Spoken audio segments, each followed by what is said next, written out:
अस्सलाम वालेकुम दोस्तों, मेरा नाम अली हैदर है और आपका शुक्रगुजार हूं कि आपने मेरी ये वीडियो देखने के लिए वक्त निकाला। मेरी ख्वाहिश थी कि काश मुझे ये वीडियो ना बनाना पड़ती, मैं कभी ये वीडियो ना बनाता, लेकिन अफसोस, सद अफसोस मुझे आपको ये खबर देने पड़ रही है कि उमर शरीफ साहब हम में नहीं रहे हैं।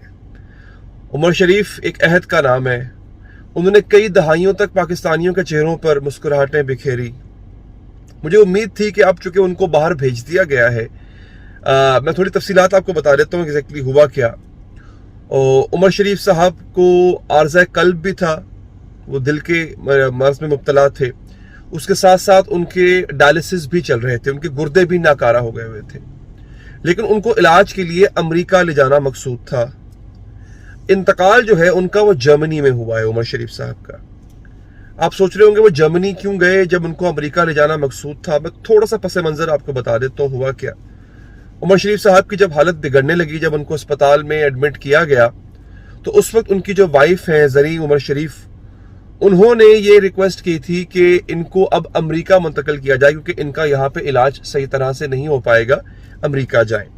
लेकिन उनकी हालत इतनी ख़राब है कि अमेरिका भी वो ऐसे मुंतकिल नहीं हो सकते, उसके लिए एयर एम्बुलेंस का इंतज़ाम करना पड़ेगा। दोस्तों, एयर एम्बुलेंस क्या होती है मैं पहले भी बता चुका हूँ एक वीडियो में, कि यूं कह लें कि हवा में उड़ता हुआ अस्पताल होता है। वो तमाम सहूलियात जो एक अस्पताल में होती हैं, वो जो हैं वो सहूलियात सारी की सारी उनको एयर एम्बुलेंस में मुहैया होनी थी। वफाकी हुकूमत को खत लिखा गया, वफाकी हुकूमत ने रिस्पॉन्ड किया, उन्होंने वादा किया जनाब कि हम आपको एयर एम्बुलेंस दे देंगे।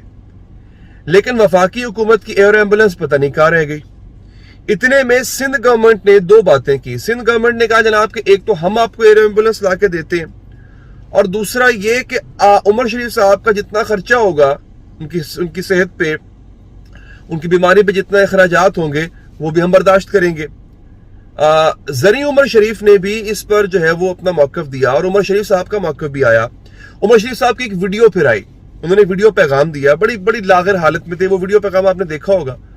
उसमें उन्होंने बताया कि उनको हुकूमती इमदाद चाहिए। लोगों ने यह समझ लिया कि उमर शरीफ साहब को पैसे चाहिए। बाद में उन्होंने क्लियर करवाया अपनी वाइफ के जरिए भी और वसीम आदामी साहब के जरिए भी कि उनको पैसे नहीं चाहिए। उमर शरीफ साहब ने बहुत पैसा कमाया माशाल्लाह, बड़े नामवर कॉमेडियन, सिर्फ पाकिस्तान में नहीं इंडिया में बड़े मकबूल थे। वो कह रहे मुझे पैसे नहीं चाहिए, मुझे दो चीजें चाहिए कि एक तो हुकूमत मेरा अमेरिका में वीजा लगवाने में मदद करे, वीजा लगवा दे मेरा, और दूसरा मुझे एयर एम्बुलेंस के जरिए अमेरिका भिजवाए। अब एयर एम्बुलेंस जो है ना उसका इंतजाम गवर्नमेंट करती होती है, क्योंकि एयर एम्बुलेंस का इंतजाम करना कोई आसान नहीं होता, बड़ी मुश्किल से मिलती है एयर एम्बुलेंस। आप यूं कह लेंगे पूरा जहाज एक आदमी के लिए मुख्तस होगा और उसके अंदर पूरी वो तमाम फैसिलिटीज होंगी जो अस्पताल के अंदर होती हैं। उसमें सीटें नहीं, उसमें वो जिस तरह अस्पताल में बेड लगा होता है वैसे बेड लगा होगा। खैर, उमर शरीफ साहब ने जो है ये तमाम चीजें की। अच्छा, अब उमर शरीफ साहब ने जब रिक्वेस्ट कर दी तो तमाम जो लोग हैं वो मुतहरिक हो गए, लेकिन एक चीज का इंतजार रहा कि एयर एम्बुलेंस अब आती है, एयर एम्बुलेंस अब आती है। एयर एम्बुलेंस आके नहीं दे रही थी। सिंध गवर्नमेंट ने भी अपने तक कोशिश करना शुरू कर दी। इतने में उमर शरीफ साहब की हालत जो है वो बिगड़ने लग गई। उनका अस्पताल में, यानी मकामी कराची के मकामी अस्पताल में उनका इलाज जारी रहा।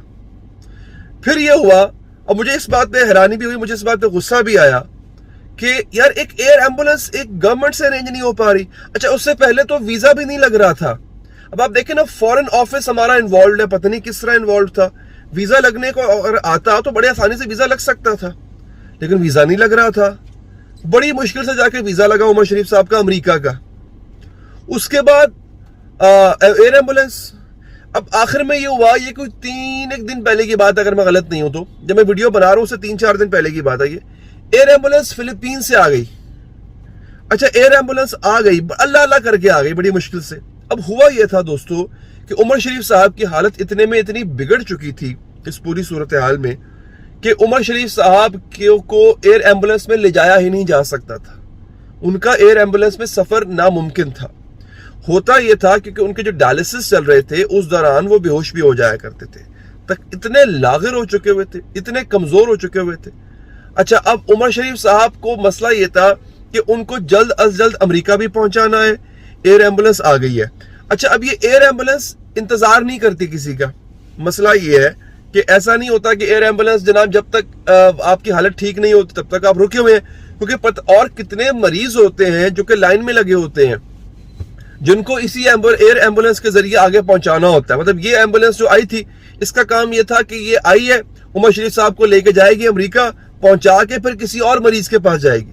ये ऐसा ही है जैसे एक आम एम्बुलेंस होती है, वो हर वक्त सफर में रहती है, वो हर वक्त काम कर रही होती है क्योंकि बेशुमार मरीज होते हैं। इसलिए इस एयर एम्बुलेंस का भी यही हाल था। अब वो एयर एम्बुलेंस रुक नहीं सकती थी। इधर उमर शरीफ साहब की हालत ठीक नहीं हो पा रही थी कि वो एयर एम्बुलेंस का सफर करके अमेरिका जा सकते। जब उनकी हालत ठीक नहीं थी, जब उनकी हालत ठीक थी, मतलब बेहतर थी, कदरे बेहतर थी, तब एयर एम्बुलेंस नहीं आ रही थी। जब एयर एम्बुलेंस आ गई तो उनकी हालत ऐसी नहीं थी कि वो जा सके। अब ये एक नया मसला बन गया था इस पूरी सूरत हाल में। अब उनको जो है वो डायलिसिस पे रखा गया, उनको आईसीयू मुंतकिल कर दिया गया। 2 दिन वो आईसीयू में रहे। आईसीयू में जब उनकी हालत संभली तब उनको एयर एम्बुलेंस से अमेरिका रवाना किया गया। अभी भी मैं आपको बताता हूं कि जर्मनी में उनका इंतकाल क्यों हुआ। अमेरिका रवाना होने के दौरान उनकी हालत दोबारा बिगड़ गई। बताया गया कि जहाज में उनकी हालत दोबारा बिगड़ गई थी। वो जहाज में ही थे अभी कि उनकी हालत खराब होना शुरू हो गई।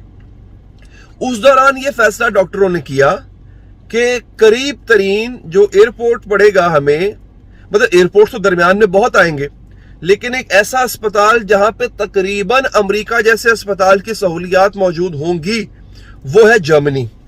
लिहाजा रस्ते से उमर शरीफ साहब का जहाज मोड़ा गया, उनको जर्मनी ले जाया गया।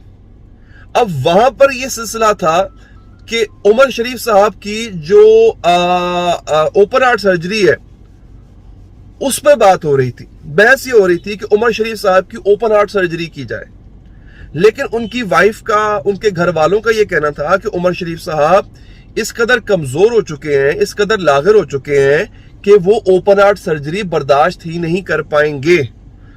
जो सबसे मुश्किल फैसला था डॉक्टर्स के लिए वो यही था कि उमर शरीफ साहब की ओपन हार्ट सर्जरी की जाए या ना की जाए, क्योंकि जब तक वो डायलिसिस पर हैं, मुसलसल डायलिसिस पर है ना वो, तो बहुत मुश्किल है कि उनकी ओपन हार्ट सर्जरी की जाए।